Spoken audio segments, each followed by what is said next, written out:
पांडव द्वैतवन में जाने के लिए उद्यत हुए और प्रजावर्ग व्याकुल। आखिर क्या था ऐसा द्वैतवन में, जानते हैं इस अध्याय में। पिछले अध्याय में हमने श्री कृष्ण के द्वारा शालव का वध जाना। वैशंपायन जी कहते हैं, जन्मेजय यादव कुल के अधिपति भगवान श्री कृष्ण के चले जाने पर युधिष्ठिर, भीमसेन, अर्जुन, नकुल सहदेव, द्रौपदी और पुरोहित धौम्य उत्तम घोड़ों से जुते हुए बहुमूल्य रथों पर बैठे। फिर भूतनाथ भगवान शंकर के समान सुशोभित होने वाले वे सभी वीर एक साथ दूसरे वन में जाने के लिए उद्यत हुए। वेद, वेदांग और मंत्र के जानने वाले ब्राह्मणों को सोने की मुद्राएं, वस्त्र तथा गौएं प्रदान करके उन्होंने यात्रा आरंभ की। भगवान श्री कृष्ण के साथ 20 सेवक अस्त्र शस्त्रों से सुसज्जित हो धनुष, तेजस्वी बाण, शस्त्र, डोरी, यंत्र और अनेक प्रकार के सहायक लेकर पहले ही पश्चिम दिशा में स्थित द्वारकापुरी की ओर चले गए थे। तदनंतर सारथी इंद्रसेन राजकुमारी सुभद्रा के वस्त्र, आभूषण, धायों और दासियों को लेकर तुरंत ही रथ के द्वारा द्वारकापुरी को चल दिए।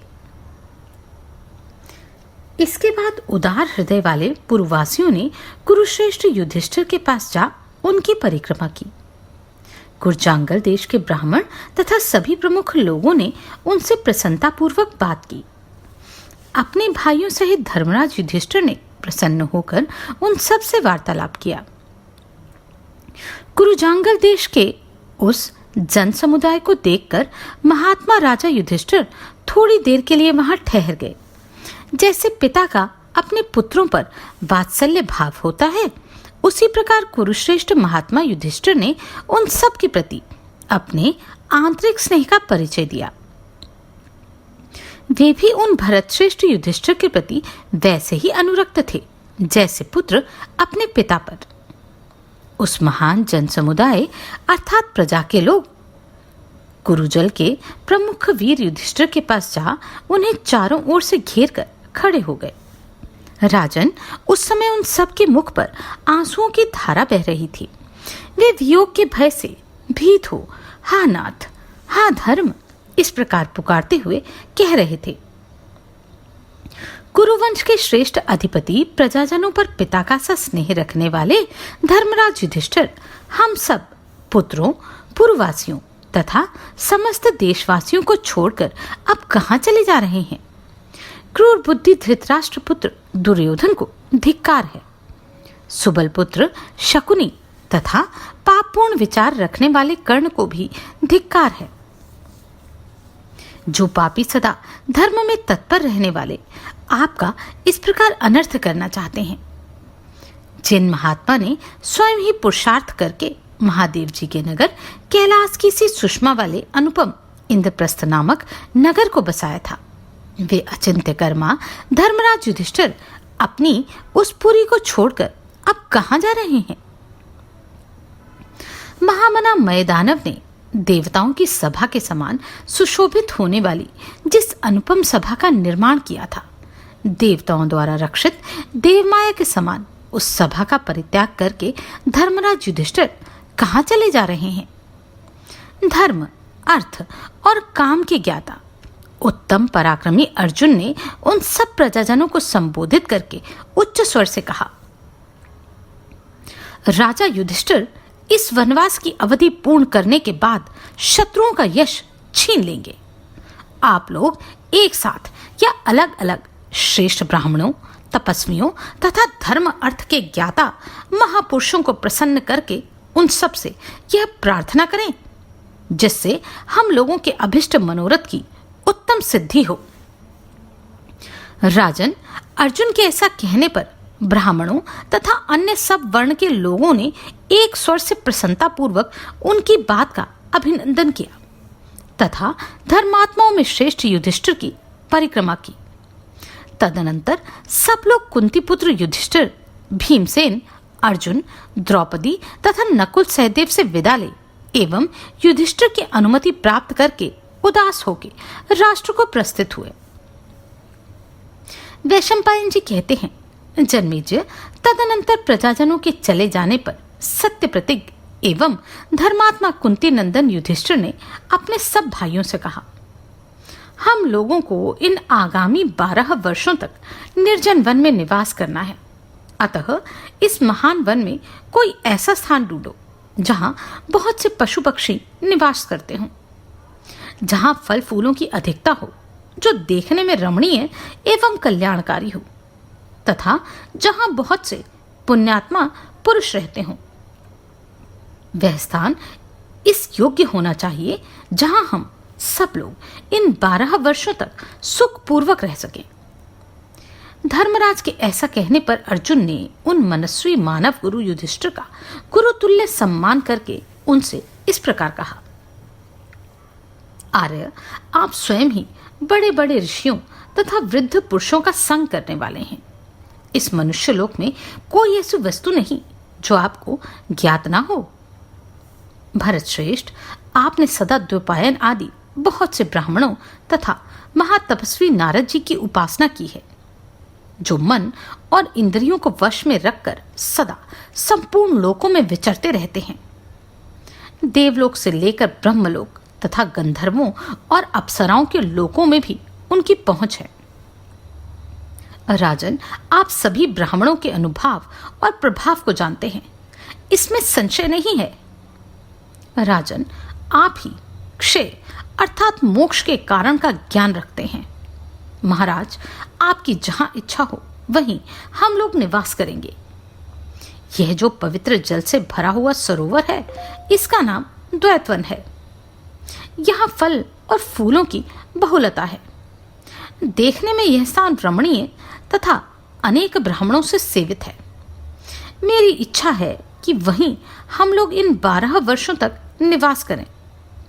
राजन, यदि आपकी अनुमति हो तो द्वैतवन के समीप रहा जाए, अथवा आप दूसरे किस स्थान को उत्तम मानते हैं? युधिष्ठिर ने कहा, पार्थ, तुमने जैसा बताया है वही मेरा भी मत है। हम लोग पवित्र जल के कारण प्रसिद्ध द्वैतवन नामक विशाल सरोवर के समीप चलें। वैशंपायन जी कहते हैं, जन्मेजय, तदनंतर वे सभी धर्मात्मा पांडव बहुत से ब्राह्मणों के साथ पवित्र द्वैतवन नामक सरोवर को चले गए। वहां बहुत से अग्निहोत्री ब्राह्मणों, निरंगिकों, स्वाध्याय परायण ब्रह्मचारियों, वानप्रस्थियों, सन्यासियों, सैकड़ों कठोर व्रत का पालन करने वाले तपसिद्ध महात्माओं तथा अनेक ब्राह्मणों ने महाराज युधिष्ठिर को घेर लिया। वहां पहुंचकर भरत श्रेष्ठ पांडवों ने बहुत से ब्राह्मणों के साथ पवित्र एवं रमणीय द्वैतवन में प्रवेश किया। राष्ट्रपति युधिष्ठिर ने देखा, वह महान वन तमाल, ताल, आम, महुआ, नीप, कदम, साल, अर्जुन और कनेर आदि वृक्षों से, जो ग्रीष्म ऋतु बीतने पर फूल धारण करते हैं, संपन्न है। उस वन में बड़े बड़े वृक्षों की ऊंची शाखाओं पर मयूर, चातक, चकोर, बाहिर्ण और कोकिल आदि पक्षी मन को भाने वाली मीठी बोली बोलते हुए बैठे थे। युधिष्ठिर को उस वन में पर्वतों के समान प्रतीत होने वाले मदोन्मत्त गजराजों के, जो एक एक यूथ के अधिपति थे, हथनियों के साथ विचरने वाले कितने ही भारी भारी झुंड दिखाई दिए। मनोरम भोगवती अर्थात सरस्वती नदी में स्नान करके जिनके अंतःकरण पवित्र हो गए हैं, जो वल्कल और जटा धारण करते हैं, ऐसे धर्मात्माओं के निवास भूत उस वन में राजा ने सिद्ध महर्षियों के अनेक समुदाय देखे। तदनंतर धर्मात्माओं में श्रेष्ठ एवं अमित तेजस्वी राजा युधिष्ठिर ने अपने सेवकों और भाइयों सहित रथ से उतरकर स्वर्ग में इंद्र के समान उस वन में प्रवेश किया।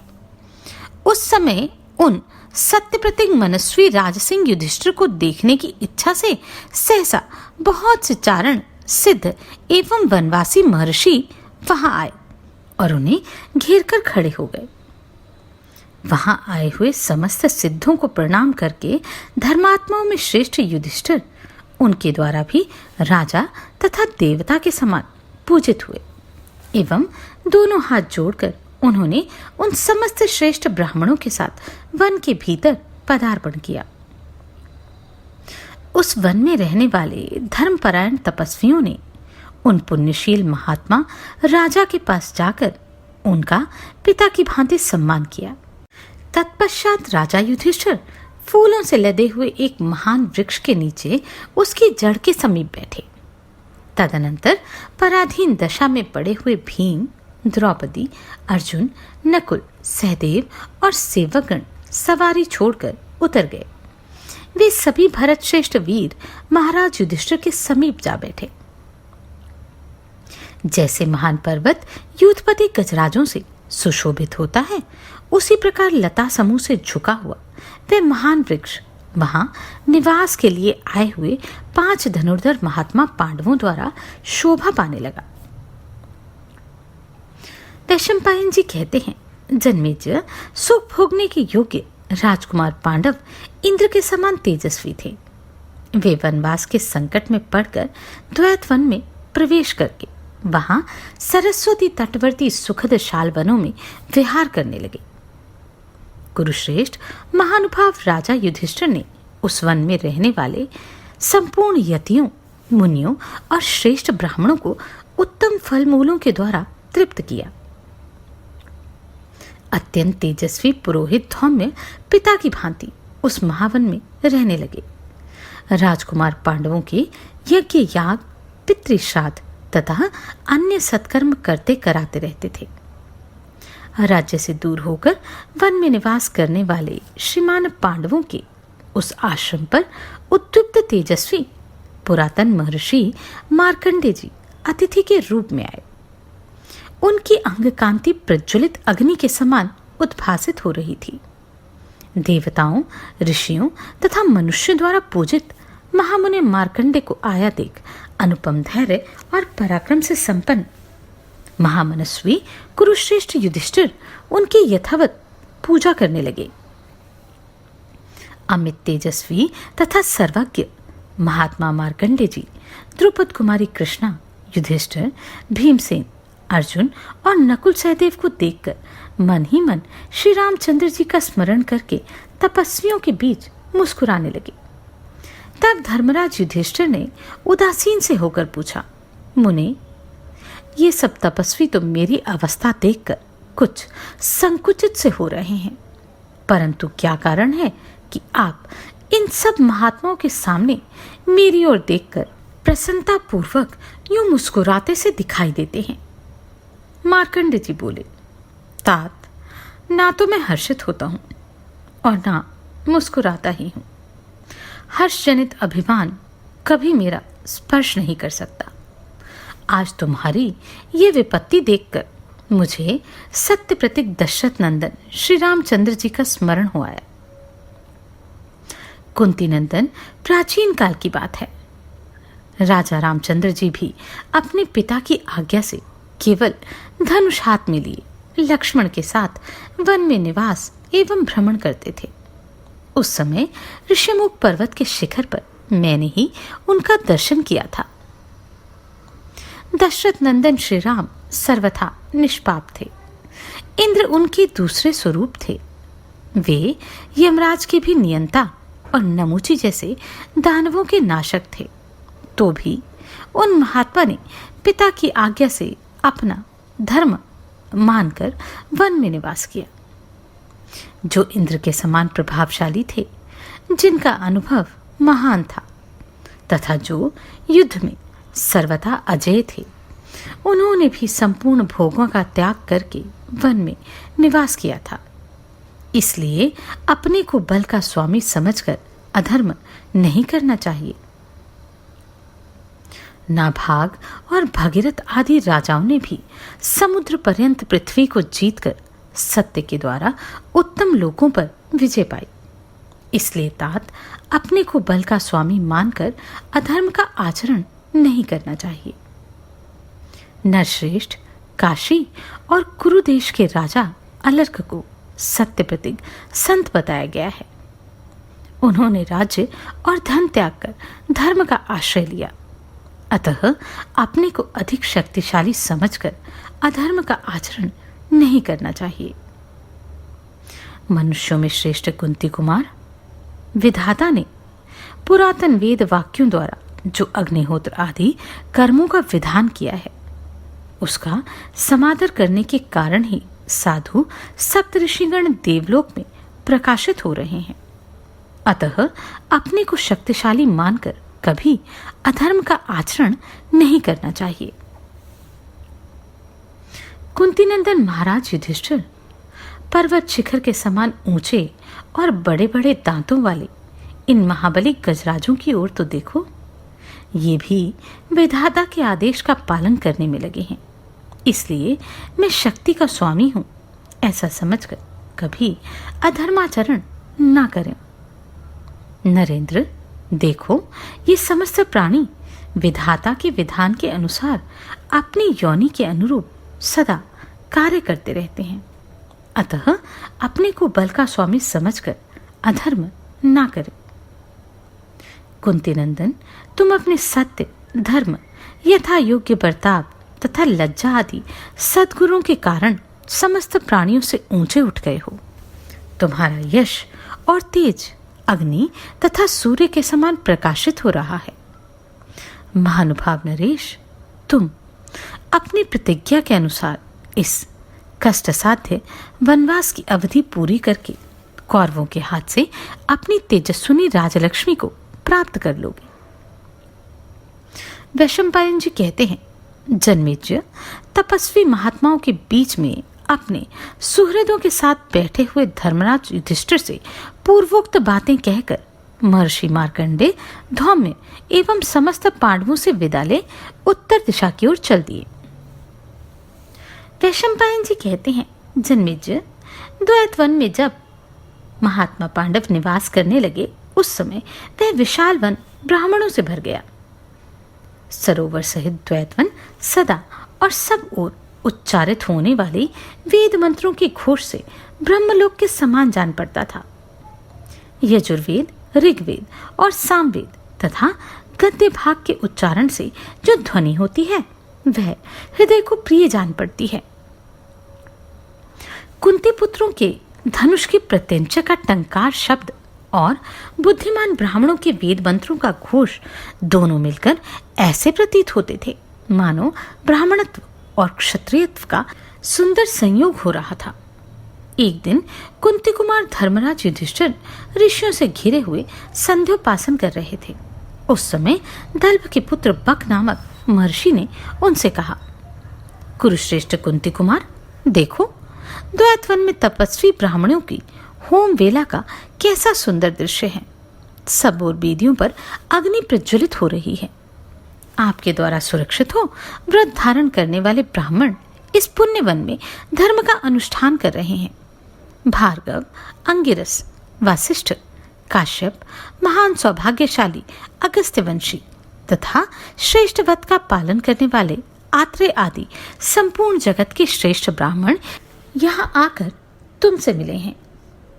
कुंती नंदन, कुरुश्रेष्ठ, भाइयों सहित तुमसे मैं जो एक बात कह रहा हूं, इसे ध्यान देकर सुनो।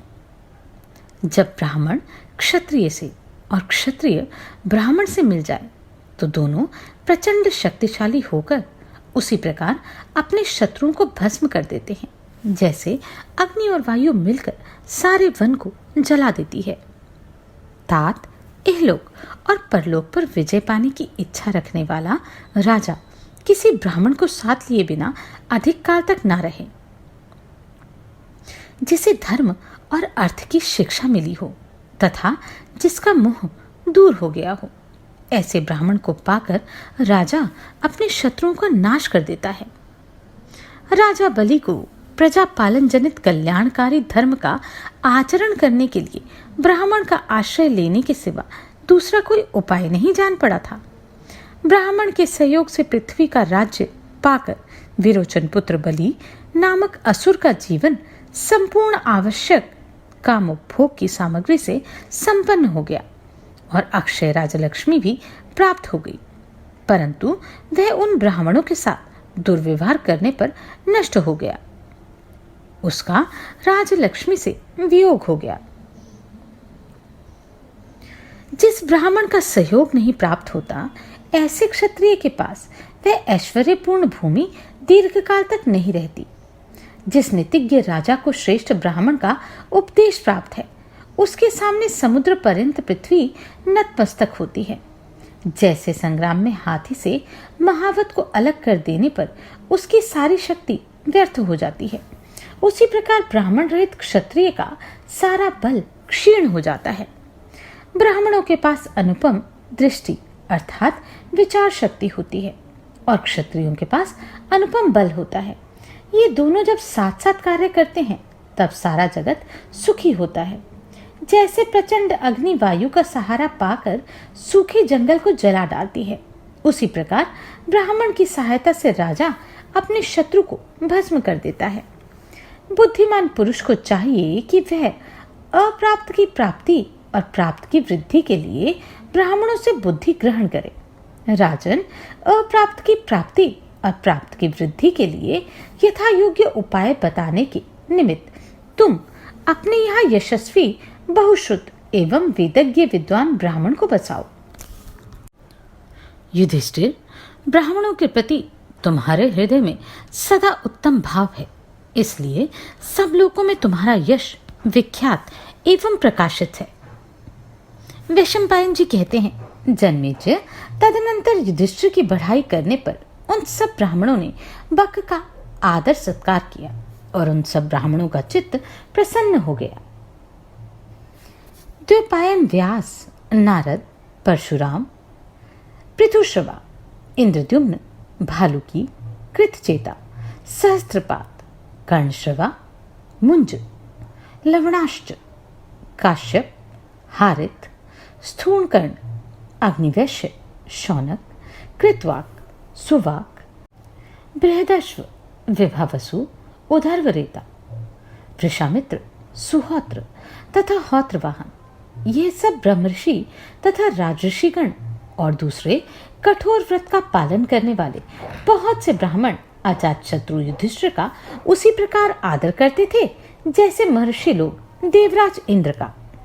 वैशंपायन जी कहते हैं, जन्मेजय तदनंतर वन में गए हुए पांडव एक दिन सायकाल में द्रौपदी के साथ बैठकर दुख और शोक में मग्न हो कुछ बातचीत करने लगे। पतिव्रता द्रौपदी पांडवों की प्रिया, दर्शनीय और विदुषी थी। उसने धर्मराज से इस प्रकार कहा, राजन, मैं समझती हूँ उस क्रूर स्वभाव वाले दुरात्मा धृतराष्ट्र पुत्र पापी दुर्योधन के मन में हम लोगों के लिए तनिक भी दुख नहीं हुआ होगा। महाराज, उस नीच बुद्धि वाले दुष्टात्मा ने आपको भी मृगछाला पहनाकर मेरे साथ वन में भेज दिया, किंतु इसके लिए उसे थोड़ा भी पश्चाताप नहीं हुआ। अवश्य ही उस कुकर्मी का हृदय लोहे का बना है, क्योंकि उसने आप जैसे धर्मपरायण श्रेष्ठ पुरुष को भी उस समय कटु वचन सुनाए थे। आप सुख भोगने के योग्य हैं, दुख के योग्य कदापि नहीं हैं, तो भी आपको ऐसे दुख में डालकर वह पापाचारी दुरात्मा अपने मित्रों के साथ आनंदित हो रहा है। भारत, जब आप वल्कल वस्त्र धारण करके वन में जाने के लिए निकले, उस समय केवल 4 ही पापात्माओं के नेत्रों से आंसू नहीं गिरा था। दुर्योधन, कर्ण, दुरात्मा शकुनी तथा उग्र स्वभाव वाले भ्राता दुशासन, इन्हीं की आंखों में आंसू नहीं थे। कुरुश्रेष्ठ अन्य सभी कुरुवंशी दुख में डूबे हुए थे और उनके नेत्रों से अश्रु वर्षा हो रही थी। महाराज, आज आपकी यह शैया देखकर मुझे पहले की राजोचित शैया का स्मरण हो आता है और मैं आपके लिए शोक में मग्न हो जाती हूँ, क्योंकि आप दुख के अयोग्य और सुख के ही योग्य हैं। सभा भवन में जो रत्न जटित हाथी दांत का सिंहासन है, उसका स्मरण करके जब मैं इस कुश की चटाई को देखती हूँ, तब शोक मुझे दग्ध किए देता है। राजन, मैं इंद्रप्रस्थ की सभा में आपको राजाओं से घिरा हुआ देख चुकी हूं, अतः आज वैसी अवस्था में आपको ना देखकर मेरे हृदय को क्या शांति मिल सकती है। भारत, जो पहले आपको चंदन चर्चित एवं सूर्य के समान तेजस्वी देखती रही हूं, वहीं मैं आपको कीचड़ एवं मैल से मलिन देखकर मोह के कारण दुखित हो रही हूं। राजेंद्र, जो मैं पहले आपको उज्जवल रेशमी वस्त्रों से आच्छादित देख चुकी हूं, वही आज वलकल वस्त्र पहने कैसे देख सकती हूं। एक दिन वह था कि आपके घर से सहस्त्रों ब्राह्मणों के लिए सोने की थालियों में सब प्रकार की रुचि के अनुकूल तैयार किया हुआ सुंदर भोजन परोसा जाता था। शक्तिशाली महाराज उन दिनों प्रतिदिन यतियों, ब्रह्मचारियों और गृहस्थ ब्राह्मणों को भी अत्यंत गुणकारी भोजन अर्पित किया जाता था। पहले आपके राजभवन में सहस्त्रों सुवर्णमय पात्र थे, जो संपूर्ण इच्छानुकूल भोज्य पदार्थों से भरे पूरे रहते थे और उनके द्वारा आप समस्त अभिष्ट मनोरथों की पूर्ति करते हुए प्रतिदिन ब्राह्मणों का सत्कार करते थे। राजन, आज वह सब न देखने के कारण मेरे हृदय को क्या शांति मिलेगी। महाराज, आपके जिन भाइयों को कानों में सुंदर कुंडल पहने हुए तरुण रसोई अच्छी प्रकार से बनाए हुए स्वादिष्ट अन्न परोसकर भोजन कराया करते थे, उन सबको आज वन में जंगली फलमूल से जीवन निर्वाह करते देख रही हूँ। नरेंद्र, आपके भाई दुख भोगने के योग्य नहीं है। आज इन्हें दुख में देखकर मेरा चित्त किसी प्रकार शांत नहीं हुआ। महाराज, वन में रहकर दुख भोगते हुए इन अपने भाई भीमसेन का स्मरण करके समय आने पर क्या शत्रुओं के प्रति आपका क्रोध नहीं बढ़ेगा? मैं पूछती हूँ, युद्ध से कभी पीछे न हटने वाले और सुख भोगने के योग्य भीमसेन को स्वयं अपने हाथों से सब काम करते और दुख उठाते देखकर शत्रुओं पर आपका क्रोध क्यों नहीं भड़क उठता? विविध सवारियों और नाना प्रकार के वस्त्रों से जिनका सत्कार होता था, उन्हीं भीमसेन को वन में कष्ट उतारते देख शत्रुओं के प्रति आपका क्रोध प्रज्वलित क्यों नहीं होता? ये शक्तिशाली भीमसेन युद्ध में समस्त कौरवों को नष्ट कर देने का उत्साह रखते हैं, परंतु आपकी प्रतिज्ञा पूर्ति की प्रतीक्षा करने के कारण अब तक शत्रुओं के अपराध को सहन करते हैं। राजन, आपके जो भाई अर्जुन दो ही भुजाओं से युक्त होने पर भी सहस्त्र भुजाओं से विभूषित कार्तवीर्य अर्जुन के समान पराक्रमी है। बाण चलाने में अत्यंत फुर्ती रखने के कारण जो शत्रुओं के लिए काल, अंतक और यम के समान भयंकर हैं। महाराज, जिनके शस्त्रों के प्रताप से समस्त भूपाल नतमस्तक हो आपके यज्ञ में ब्राह्मणों की सेवा के लिए उपस्थित हुए थे, उन्हीं इन देव दानव पूजित पुरुष सिंह अर्जुन को चिंतामग्न देखकर आप शत्रुओं पर क्रोध क्यों नहीं करते? भारत, दुख के अयोग्य और सुख भोगने के योग्य अर्जुन को वन में दुख भोगते देखकर भी जो शत्रुओं के प्रति आपका क्रोध नहीं उमड़ता, इससे मैं मोहित हो रही हूं।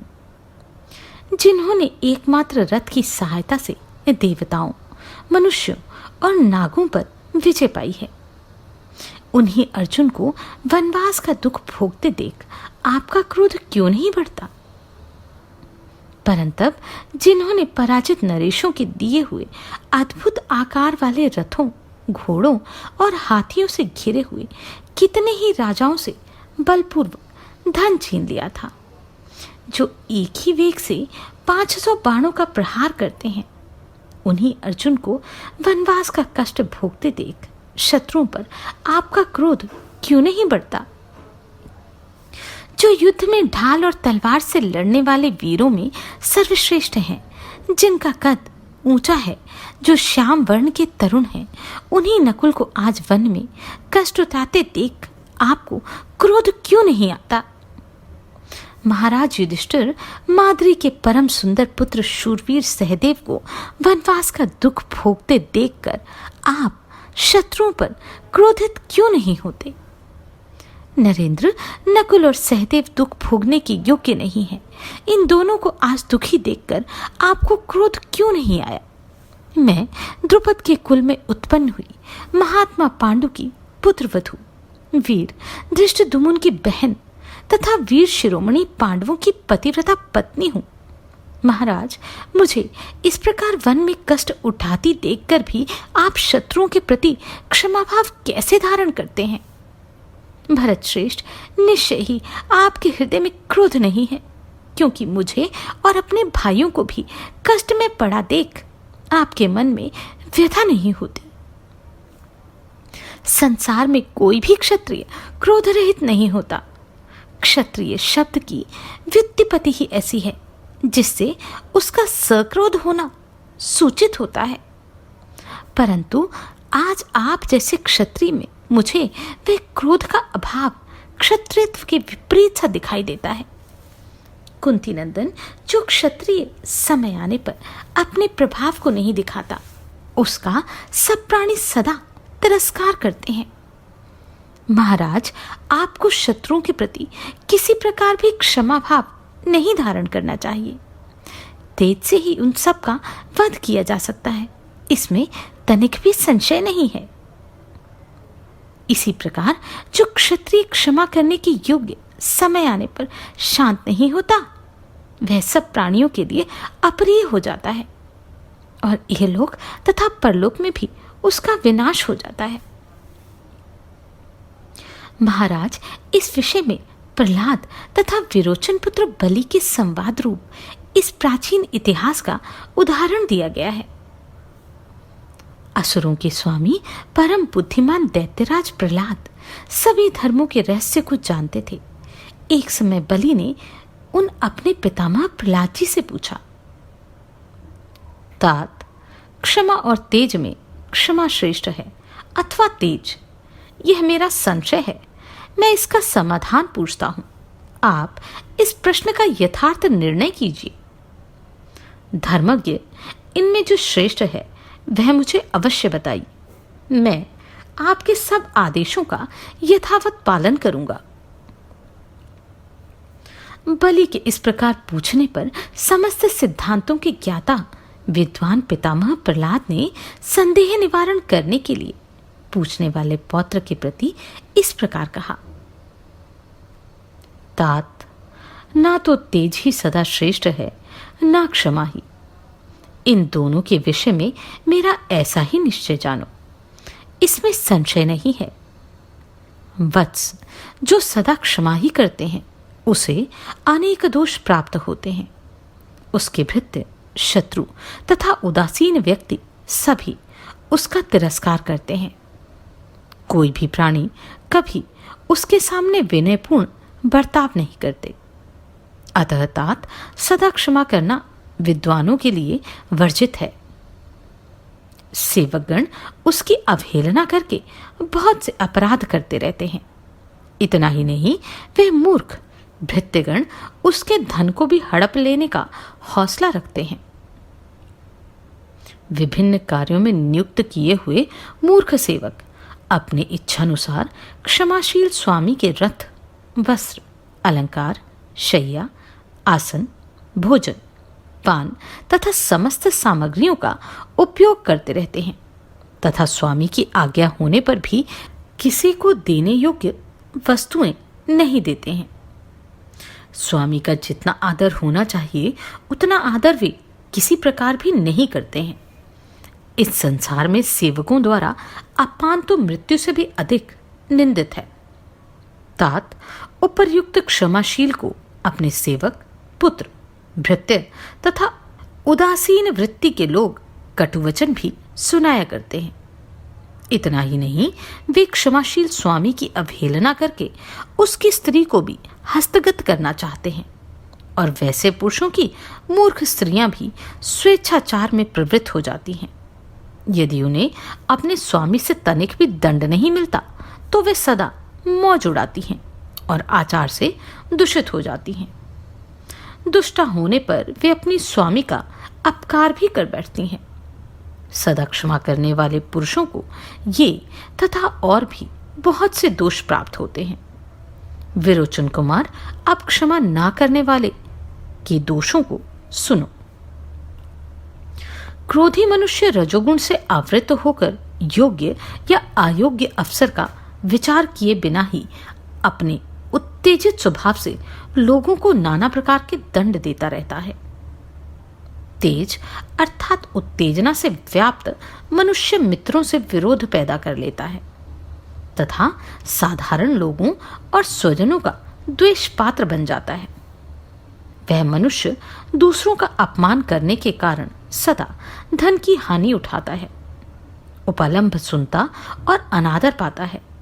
इतना ही नहीं, वह संताप, द्वेष, मोह तथा नए नए शत्रु पैदा कर लेता है।